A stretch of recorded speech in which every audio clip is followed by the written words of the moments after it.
որովհետեւ համաճարակի վտանգ չկա։ Ձեր ասած գրիպը ամեն տարի գրանցվում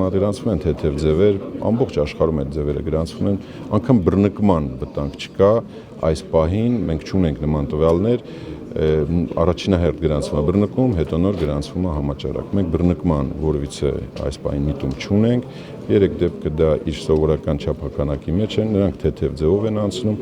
կյանքին վտանգ սպառնացող դեպքեր չենք ունեցել։ Մենք պատվաստումներ անում ենք իհարկե, բայց բոլոր տեսակի գրիպի շտամերի դեմ միանշանակ հնարավոր չէ որևիցե երկրում անել պատվաստումներ։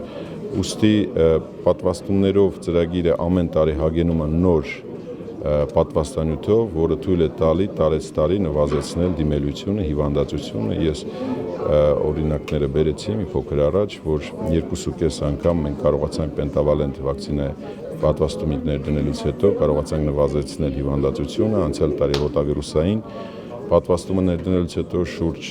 60%-ով նվազել է դիմելությունը։ Կարծում եմ, որ այդ ծրագրային մոտեցումը անհամեմատ ավելի արդարացված է եւ պատվաստումները պետք է ունենան օրացույցային ծրագրային մոտեցում։ Նախարար, դուք որ նոր եք նշանակվել, համարյա հեղափոխական փոփոխություններ եք խոստանում առողջապահության ոլորտում, այսօր արդյոք նկատելի է որևէ առաջընթաց, գոնե ծննդկանների, ասենք, մահացության դեպքերի հետ կապված նախորդ տարիների համեմատ դրանք չեն նվազում։ Նախ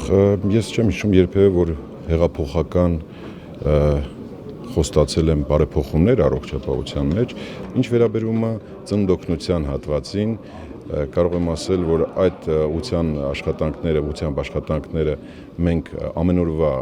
հսկողության ներքո ենք պահում։ Մայրական մահացության հետ կապված այն հարցը, որը դուք բարձրացնում եք, որ ավելի վատ է, քան նախորդ տարիներին, դեկտեմբերի 16-ի դրությամբ մենք ունեցել ենք 5 մայրական մահացություն, նախորդ տարվա ընթացքում եղել է 8, դրան նախորդող տարվա ընթացքում եւս 8, ես կարծում եմ, որ թվերը ավելի խոսուն են, քան ձեր հարցը։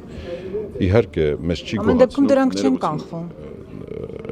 Որևիցե երկիր չկա աշխարհում, որը կարողանում է խուսափել այդ երևույթից, մեզ չեն գոհացնում այդ թվերը եւ առհասարակ մայրական մահացությունը գնահատվում է եռամյա ցուցանիշներով այն երկրներում, որտեղ 5 միլիոն եւ պակաս բնակչություն կա, պետք է եռամյա ցուցանիշներով գնահատել։ Այդ պարագայում մենք չենք շտապում մեր գնահատականներով եւ չենք փորձում հպարտությամբ ասել, որ ընդամենը 5։ Մեզ համար նրանցից յուրաքանչյուրը ողբերգություն է,